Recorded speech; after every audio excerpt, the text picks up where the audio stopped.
First to arrive are sockeye salmon in a tributary of the McNeil called Mickvick Creek. They get here before most of the bears. At first, the welcoming committee consists of a single young bald eagle, but the others will be here soon as the tide floats the salmon upstream to their spawning grounds.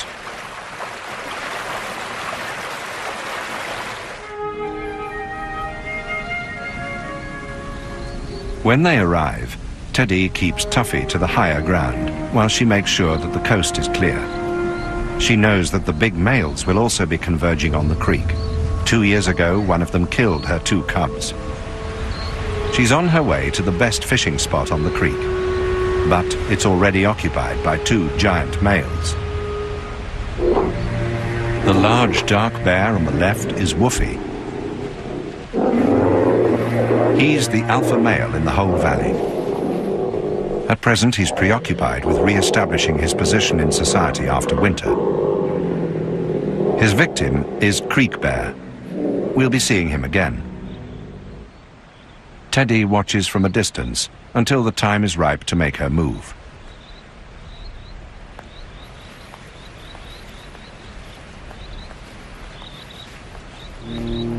Woofy swaggers away, using what's known as the cowboy walk, emphasizing his bulk and strength.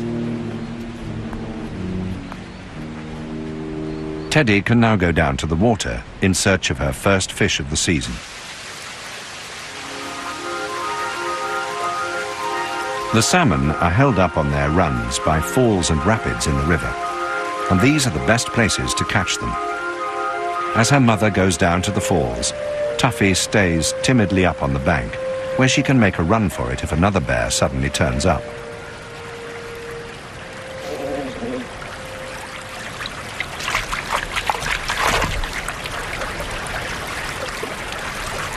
Already salivating at the thought of the first fish of the season, Teddy is almost overwhelmed by the abundance of food. She hasn't caught a fish for more than 6 months. The first fish of the season is hers, although her cub on the bank above is longing for a taste. Teddy needs to replenish her fat reserves after the long fast of winter. Tuffy looks like being disappointed. Other bears are arriving to interrupt her mother's fishing. This is Jewel and her 2 cubs, also on the way to the falls.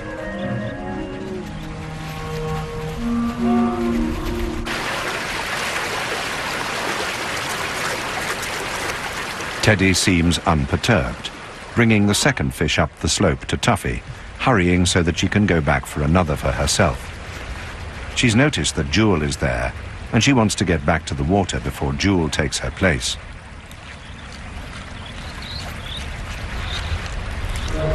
Jewel is thin and hungry after the winter. She's desperate to fish. But first, she must make sure that her exuberant cubs are in the right place where she can see them, and that could take some time. It's not long since she was a cub herself, and she enjoys the rough and tumble.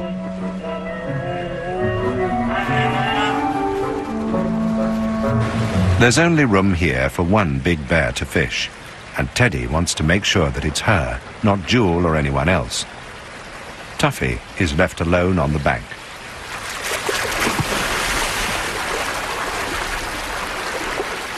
But as Teddy enjoys herself in the clear pool, her cub's gloom increases. Jewel and her family are coming nearer. But Tuffy is her mother's daughter, an alpha female in the making. She's not about to back down. One reason for Teddy's lack of concern is that Jewel is very young and well aware of Teddy's high status. She can be fairly confident that the younger bear won't harm Tuffy.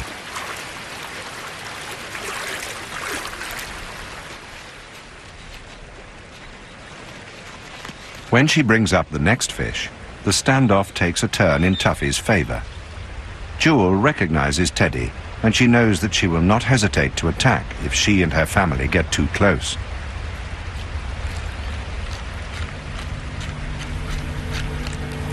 Jewel soon has a reminder of the senior bear's power. Teddy will go to any lengths to defend her youngest daughter. Jaw clacking shows how tense and stressed Teddy is. But there are fish to catch, and the water calls.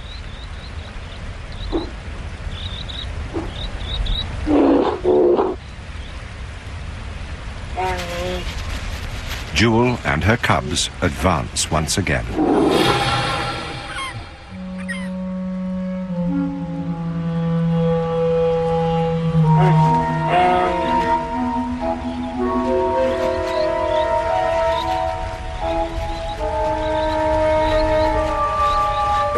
Tuffy holds her ground, but this time not her fish.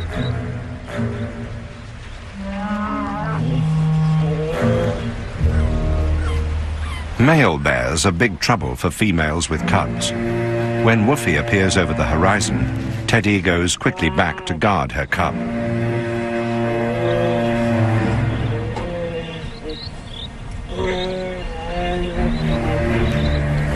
Woofy is the dominant alpha male hereabouts, but not because of his size. At 600 kilos and nearly 3 meters tall, he's not the biggest bear in the valley, but he is by far the most aggressive.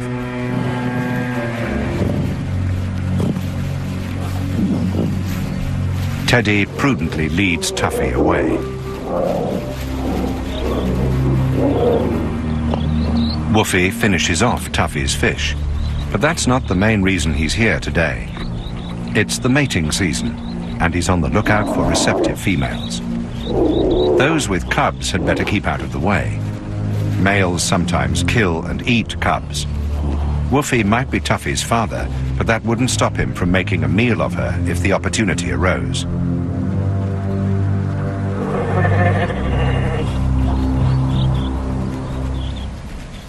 Jewel and her cubs finally get the chance to go fishing. The cool water on a warm day, with salmon plentiful, makes the long wait worthwhile.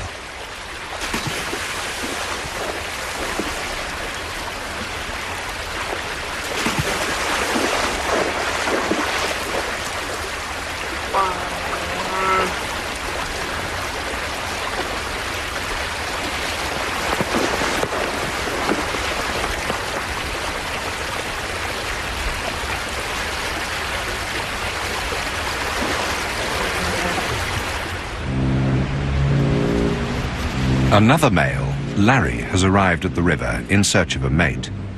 He's in his 20s, about 5 years older than Woofy, but much less aggressive.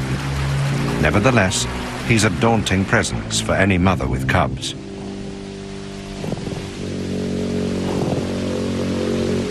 When he arrives, Jewel and her cubs leave the pool.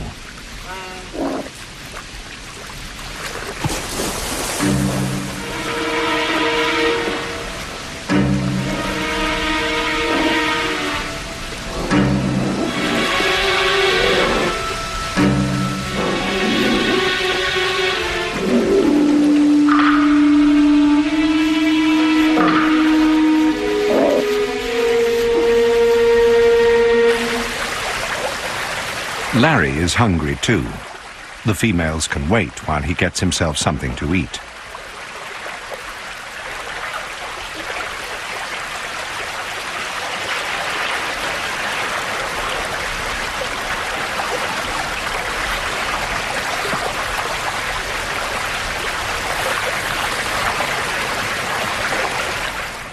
Jewel takes her cubs to a safer place away from the forthcoming violence of the breeding season, while Larry feeds quietly in the stream.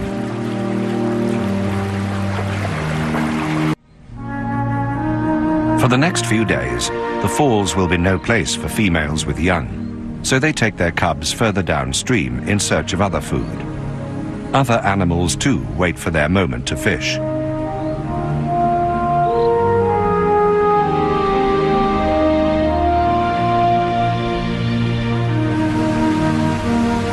The mothers will keep to the higher ground, well above the banks of the creek, out of the way of marauding males.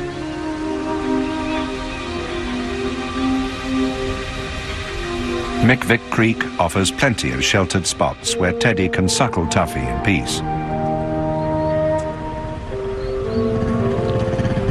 Tuffy is still only 16 months old, and her diet still contains a large proportion of mother's milk. All the bears with cubs move along this path, high on the ridge above the river. A couple of days later, Kutsi arrives with her 2 cubs. She's probably one of Teddy's daughters, about 8 years old, and this is her first litter.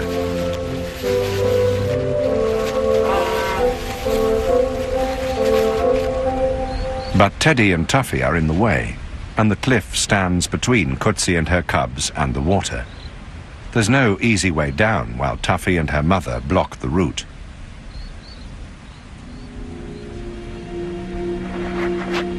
And it's a very long way down.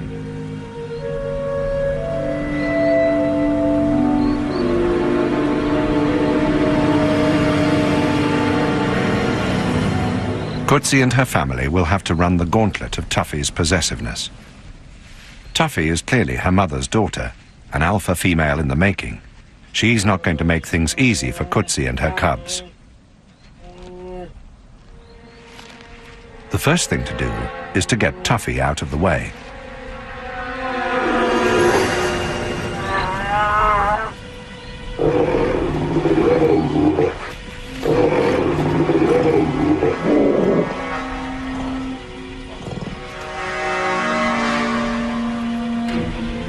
But she won't back down. When the time comes, Tuffy will inherit her mother's mantle as senior female in the valley.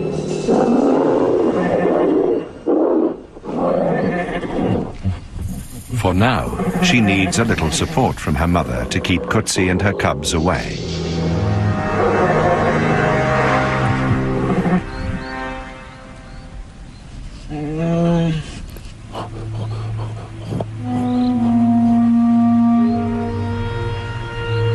So there's nothing for it but to try the climb. It's easy enough for Kutsi, but very dangerous for the cubs.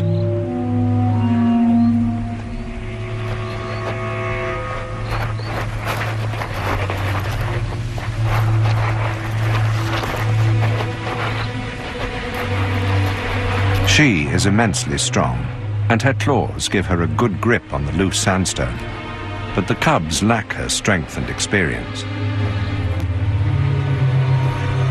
Cubs have died on this cliff in the past.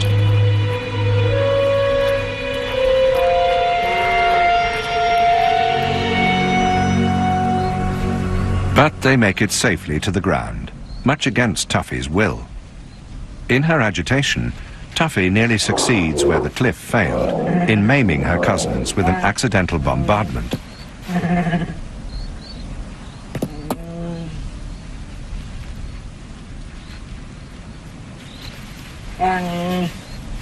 Now that they're on the lower ground, Kutsi and her cubs must keep a sharp lookout for dangerous male bears.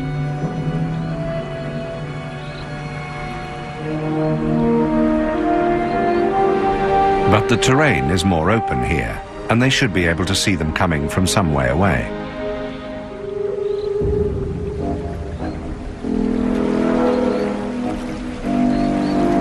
Creek Bear has come back. He's a big senior male, about 15 years old. He was given his name because he arrives early every year at Mick Creek to take the chance of mating before Woofy gets there. He checks the droppings of a young female he's met on the shore. She is ready to mate.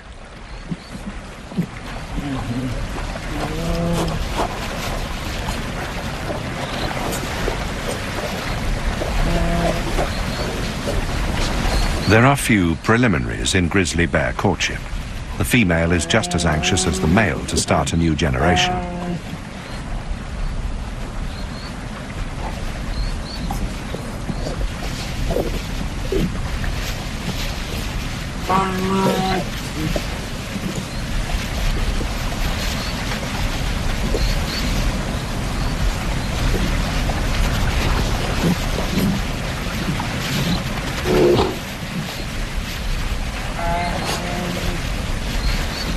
Mating can take as long as an hour if the bears are undisturbed.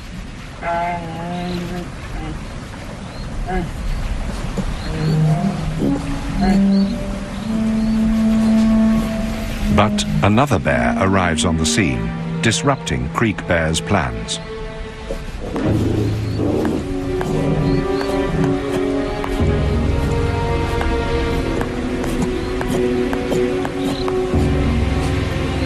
As the first female moves away out of range, he sizes up the newcomer.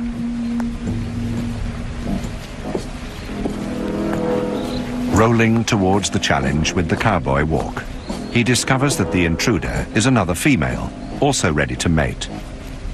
Kutsi and her cubs move further away in case of trouble.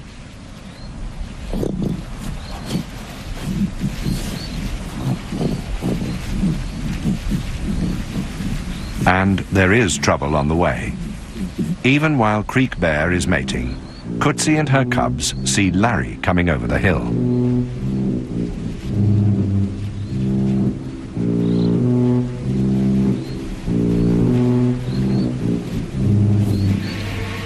Once again, Creek Bear has been disturbed in the act of mating. He is none too pleased.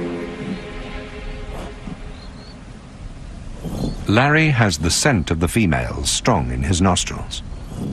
In spite of Creek Bear's looming presence, Larry feels a powerful urge to mate. Larry and Creek Bear have known each other for many years. Theirs is an ongoing rivalry. Even though Creek Bear is younger and stronger, as well as bigger than him, Larry is not backing down now.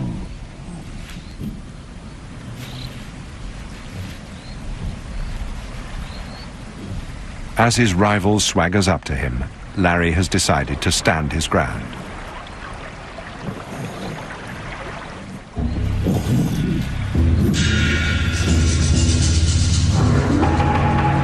Neither bear really wants to fight. The risks of injury are too great. But one of them has to end up boss bear, and Larry's mating urge is too strong to let him retreat.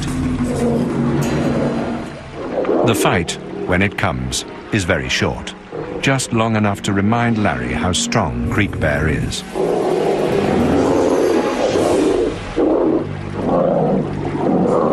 After a little more huffing and puffing, it's over.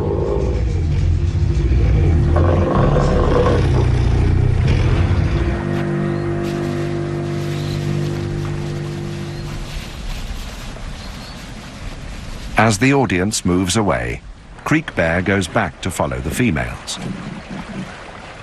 They'll be receptive for only a week or so this season, and he wants to take every chance he can to mate with them.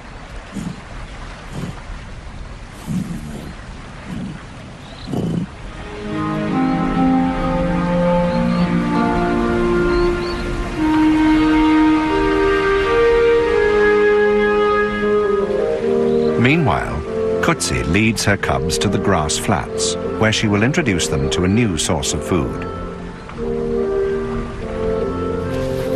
Grass might seem out of character for these huge carnivores, but it's a very valuable food, especially when the fish run is not as good as usual. It's high in protein, and it's good for the digestion.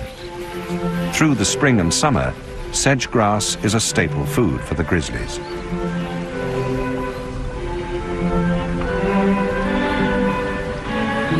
The grass flats along the lower river provide a plentiful supply. After her busy and stressful morning, Kutsi leads her cubs away for a rest.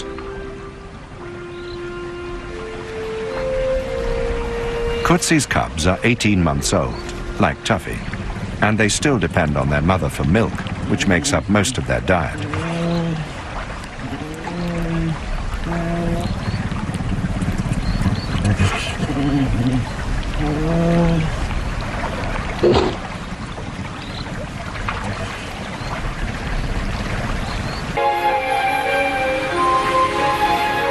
By now, it's early July, time for the most important event of the year at McNeil River.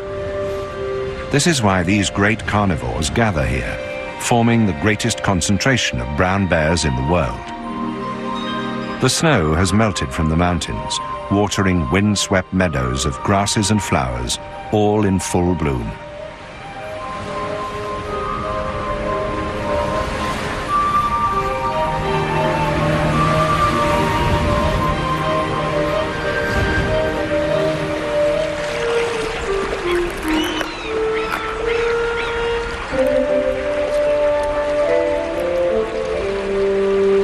Idling comfortably in the water, the bears are waiting for the second salmon run, when the great chum salmon come in from the sea.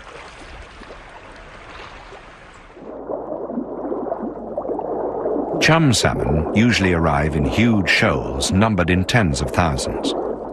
This year, for some reason, the run is late and slow to start, but there are still fish to be caught.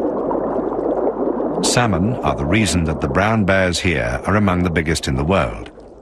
They supply not only protein to allow the bears to grow to a huge size, but also abundant fat to build up their reserves for the winter.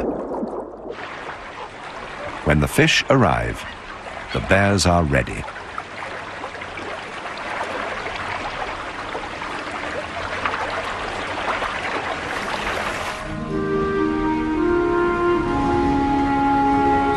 Among them are Teddy and Tuffy.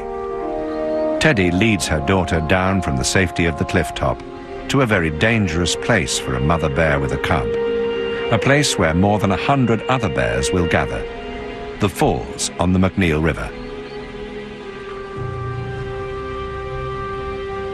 Teddy knows the dangers, but she also knows that she has special standing in this society as the alpha female in the valley. With luck, her reputation for aggression will protect Tuffy from the worst excesses of the violence that is about to begin. Grizzlies come to the McNeil River from miles around to share in the salmon harvest.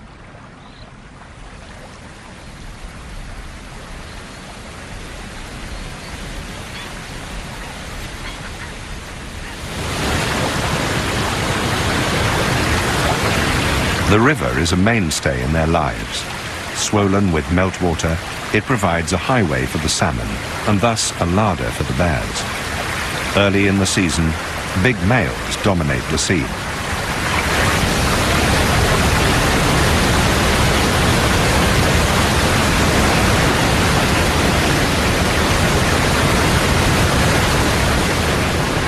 And sometimes the river dominates the bears. But 350 kilos of bear is not easily daunted by a ducking.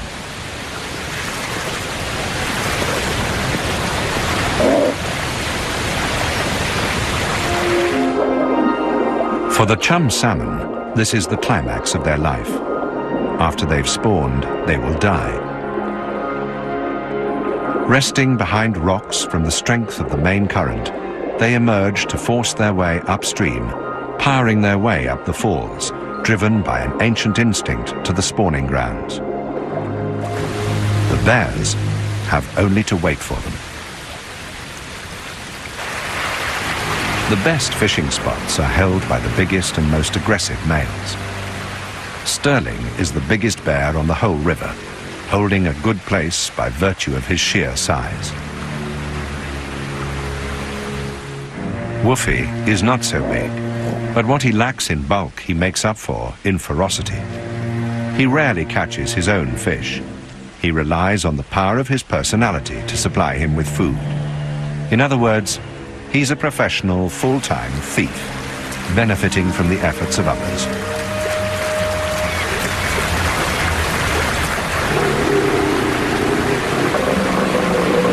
He simply knows that any fish caught here belongs to him.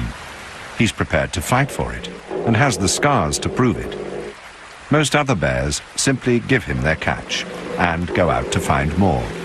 He's been getting away with it for years.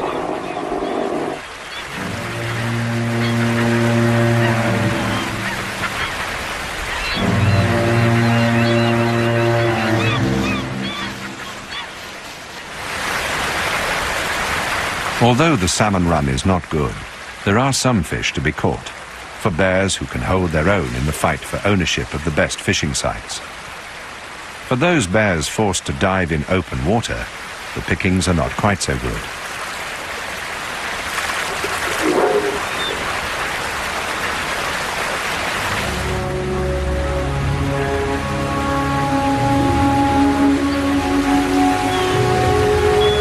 With all the best spots held by the biggest males, a female has little chance of finding food here, unless she's a very special bear. Teddy is a very special bear.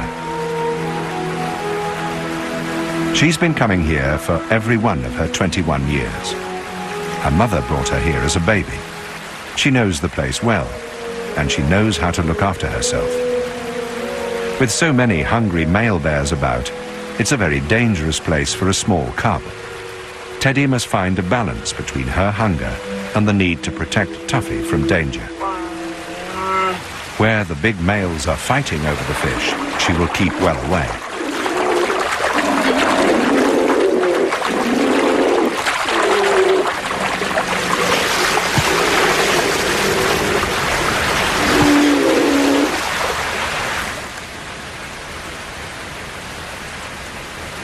Tuffy watches the violence from close beside her mother.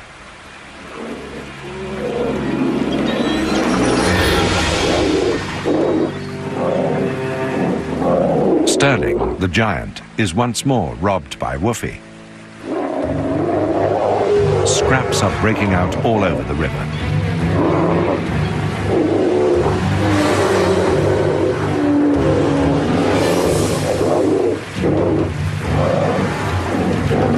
It's not all about food. There are important matters of status to be decided.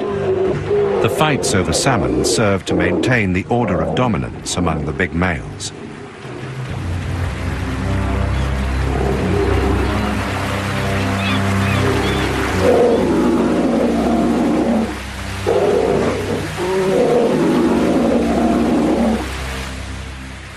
All this conflict may cause life-threatening injuries or crippling wounds. Most of the males bear old scars. That's why many of them are easier to recognize than females.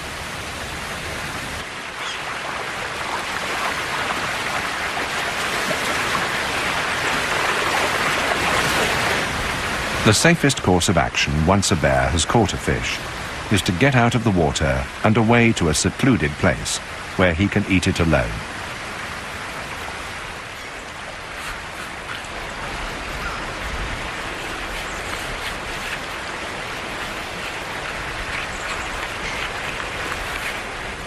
Young bears come to the falls too, but without any chance of feeding here.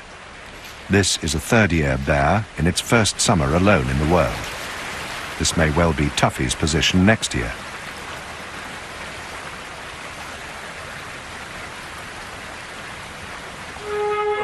But for now, Tuffy is with her mother and in a very privileged position.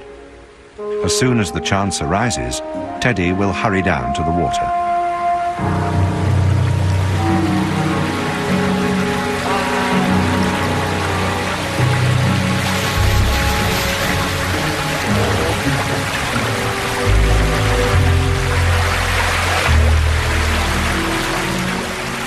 This is one of the worst positions of the falls. All the others are taken by males. But Teddy is very good at fishing. She's the only female with a cub to fish here. Weeks later, when the males have eaten their fill, anyone will be able to come. But for now, Teddy, the alpha female, is the only one that dares fish among the belligerent males. Tuffy is very uneasy. She can't go too far from her mother, but her mother is in the river with all the fierce big bears. A male catching a fish and leaving the water, himself in fear, is enough to send Tuffy scrambling up the bank.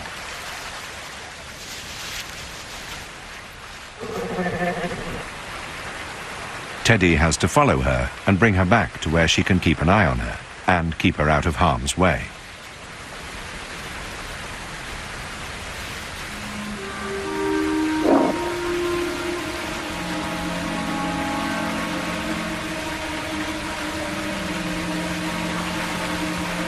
As the weeks go by, there's an uneasy air at the falls this year, and all the bears are nervous.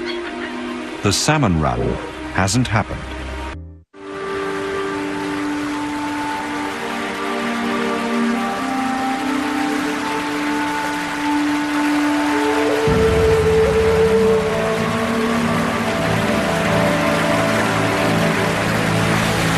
The fights are no longer over fish, but over places from which fish might be caught.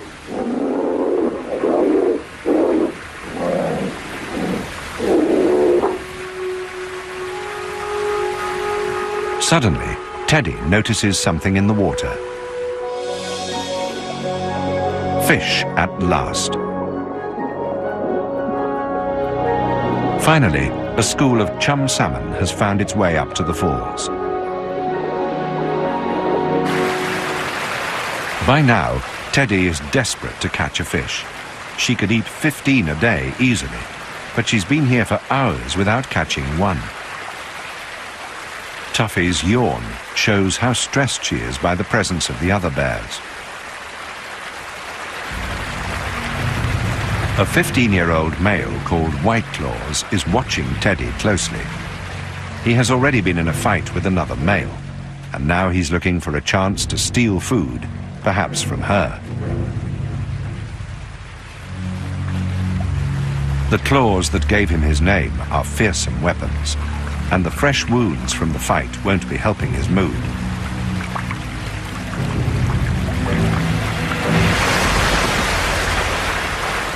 As Teddy fishes, she must keep a close watch on White Claws. He obviously means her no good.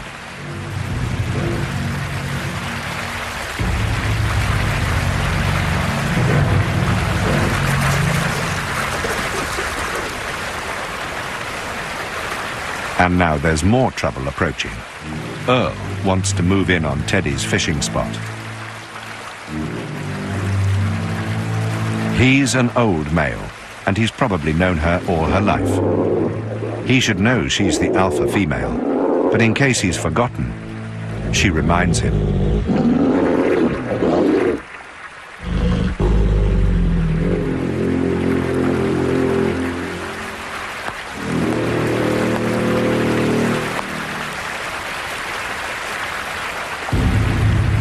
But White Claws is younger and less easily intimidated.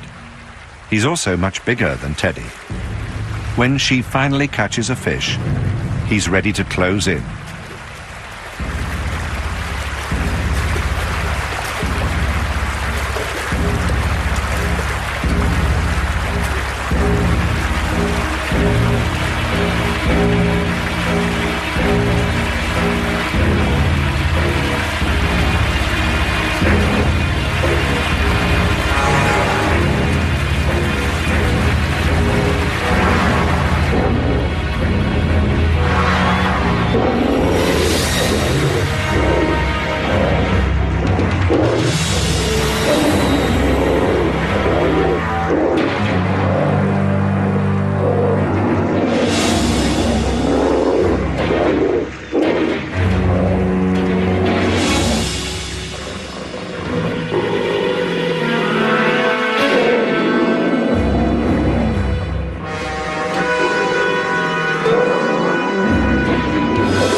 The dropped salmon drifts off downstream, with White Claws in dogged pursuit.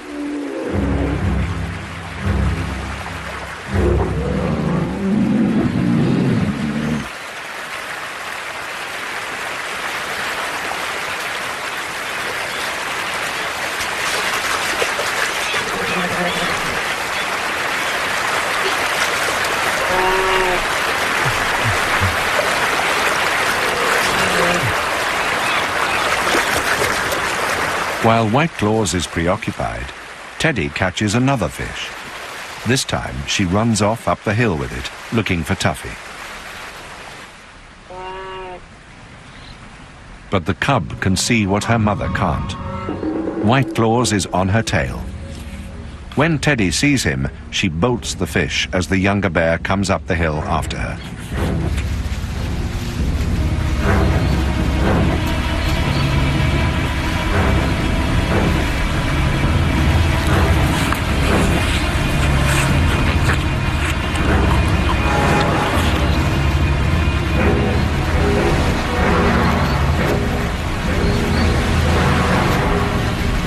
When he gets there, he's too late.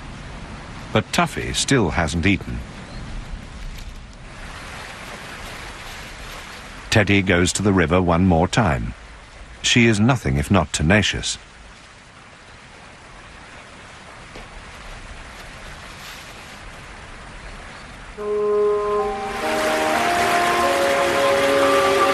Tuffy is very hungry by now. She watches her mother closely.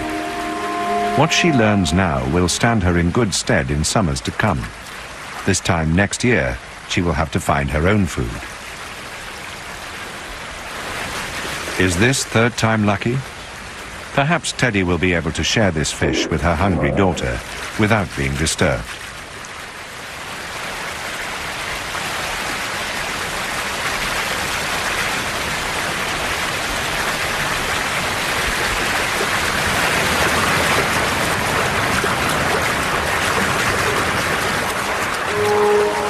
This time, Tuffy leads her mother up the hill. With luck, no male will follow.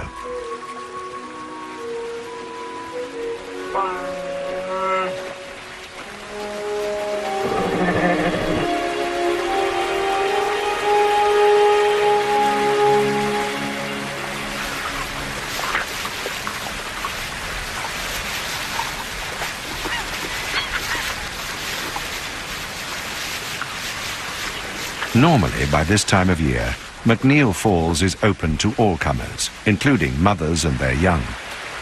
A mother like Rolly, with 3 first-year cubs, would come here to catch fish from the last of the run, once the males were all well fed and relaxed. But not this year. This year, the shortage of food has left the males hungry and argumentative right to the end. Rolly takes her cubs back downriver.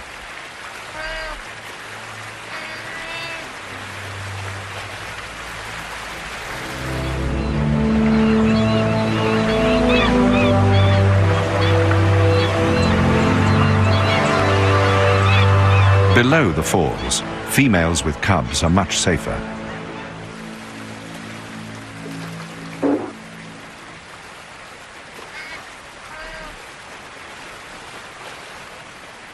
The food isn't so good, but there is plenty to be had. There are scraps of fish from kills higher up, and the exhausted chum salmon are spawning at the end of their life's journey.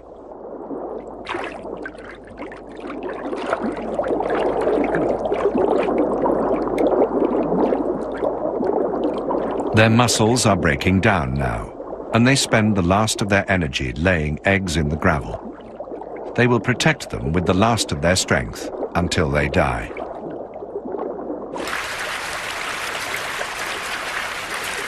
A second-year cub, the same age as Tuffy, chases the dying salmon. The fish now have only days to live, their life's work done.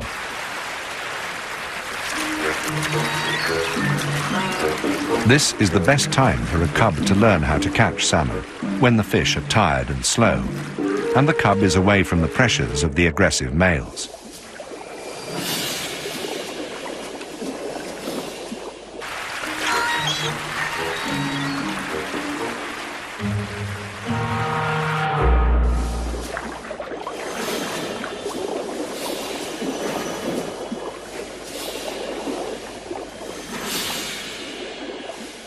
The cub has caught a salmon head. Not exactly a triumph of the fisherman's art, but a significant meal for a young bear. However, she still relies on her mother for most of her food. Her mother is called Mouse. Like Teddy, she's fished this river every year since she was born, about 17 years ago.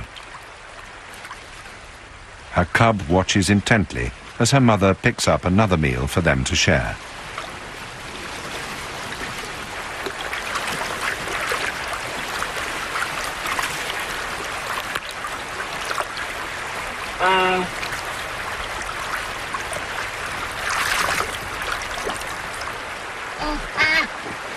Here, away from the tensions of the falls, cubs can play in safety, learning the skills they will need later and sharing the food with their mothers. Rolly and her cubs are at ease here, feeding on the spawned-out salmon.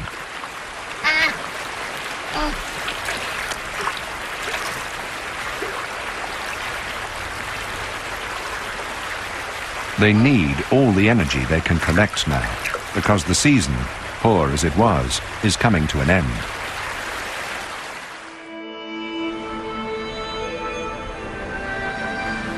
It's now late August, autumn on the Alaska Peninsula. The grass and flowers have gone to seed, and there's a chill in the air that speaks of the coming winter.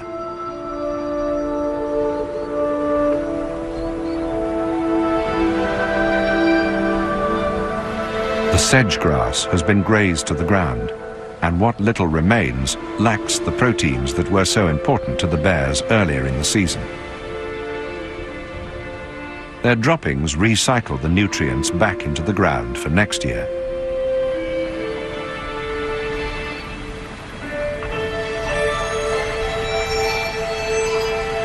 On a dreary morning at the end of a disappointing season, there's a strong sense that time is running out.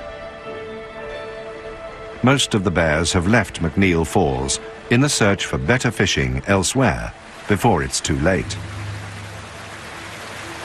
There are still a few males hanging on, dominating the best fishing spots, but they're not catching much.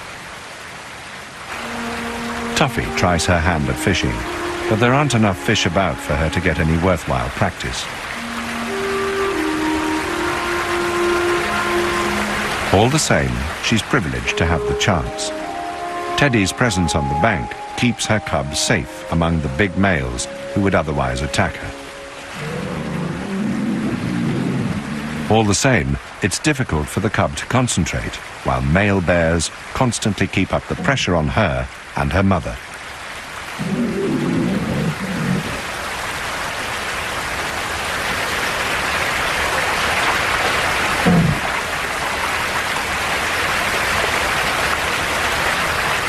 The two keep close together in the face of the threat of aggression.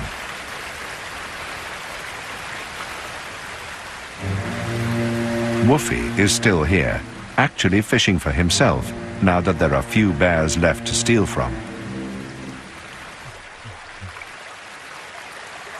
Larry has hung on too, to practice his own style of submarine fishing.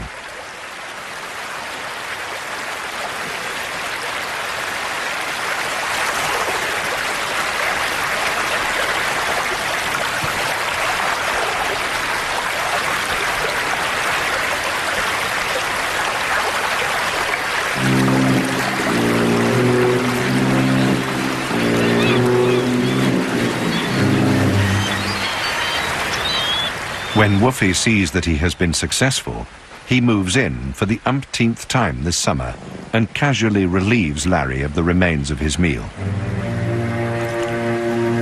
In spite of his scars, Woofy is in very good condition. Being alpha male has its advantages when food is in short supply. But as the years go by, Woofy will inevitably begin to fail. Sooner rather than later, one of the other males will take over his position as alpha male.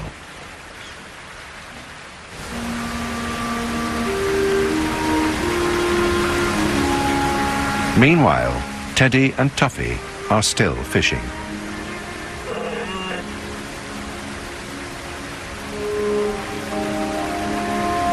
Most of the males have left now, and their patience is rewarded by the chance to gather a little more food before the onset of winter.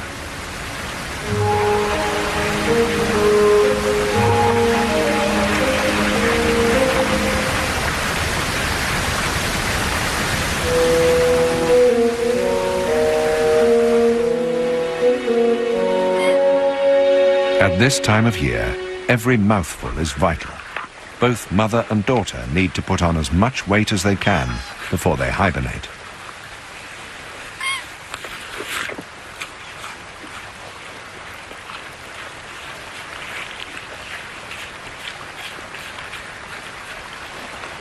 Where usually they would pick out the best morsels from a fish, now they eat the whole thing, fins and all.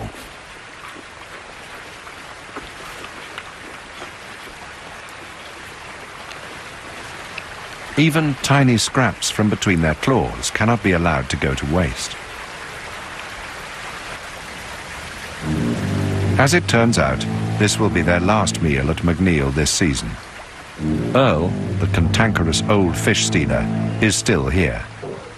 Although she beat him off earlier in the season, Teddy has no wish for any further confrontations. This time, he's content to clear up the place where the two of them were feeding. But Teddy knows that he won't go away. He'll be on hand when she catches her next fish, if there is a next one, and the pressure will be unrelenting.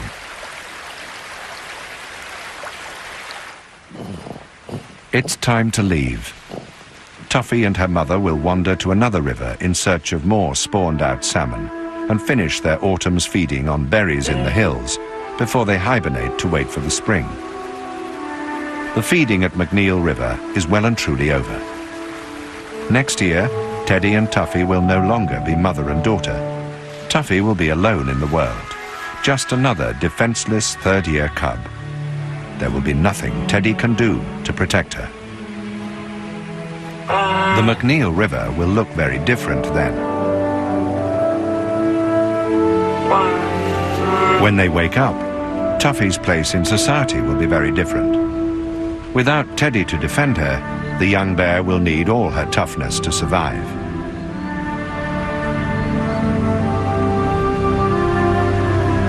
It was a strange summer this year, but the next will be stranger still for the little alpha female in waiting, ambling back over the hills with her mother into an unknown future.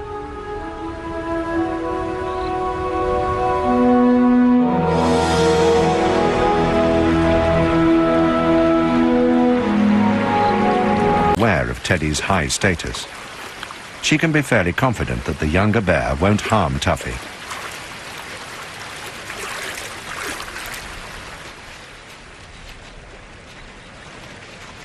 When she brings up the next fish, the standoff takes a turn in Tuffy's favor. Jewel recognizes Teddy, and she knows that she will not hesitate to attack if she and her family get too close.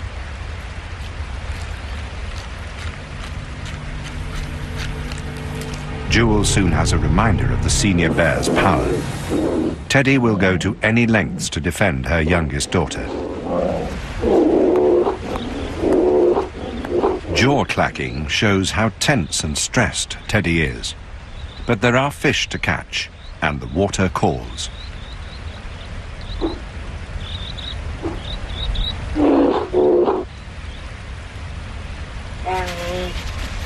Jewel and her cubs advance once again.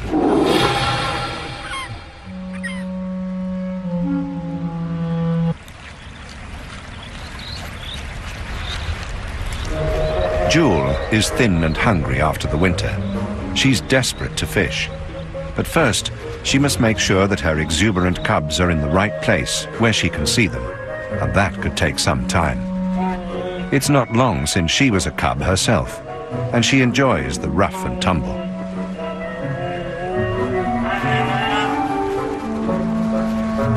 There's only room here for one big bear to fish, and Teddy wants to make sure that it's her, not Jewel or anyone else.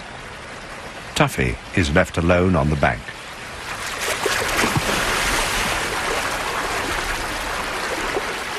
But as Teddy enjoys herself in the clear pool, her cub's gloom increases. Jewel and her family are coming nearer. But Tuffy is her mother's daughter, an alpha female in the making. She's not about to back down. One reason for Teddy's lack of concern is that Jewel is very young and well aware.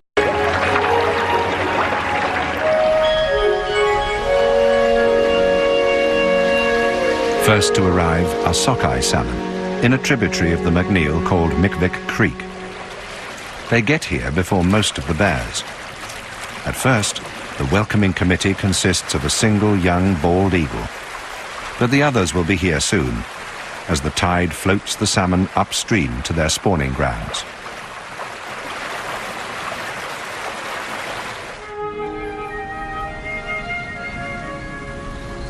When they arrive, Teddy keeps Tuffy to the higher ground while she makes sure that the coast is clear. She knows that the big males will also be converging on the creek. 2 years ago, one of them killed her 2 cubs. She's on her way to the best fishing spot on the creek, but it's already occupied by 2 giant males. The large dark bear on the left is Woofy. He's the alpha male in the whole valley. At present, he's preoccupied with re-establishing his position in society after winter. His victim is Creek Bear. We'll be seeing him again. Teddy watches from a distance until the time is ripe to make her move.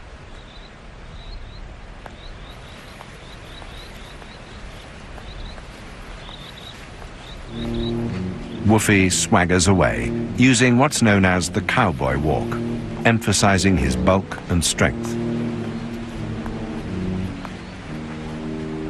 Teddy can now go down to the water in search of her first fish of the season.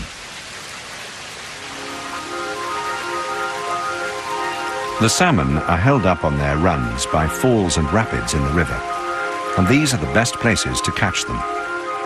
As her mother goes down to the falls, Tuffy stays timidly up on the bank, where she can make a run for it if another bear suddenly turns up.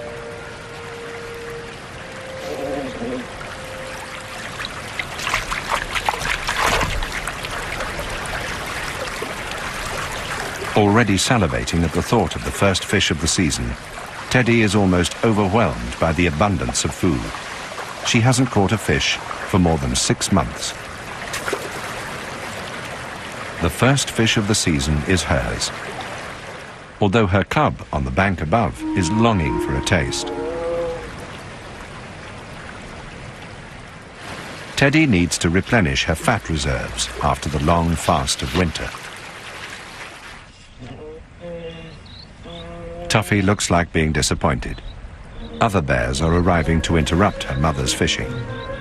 This is Jewel and her 2 cubs, also on the way to the falls.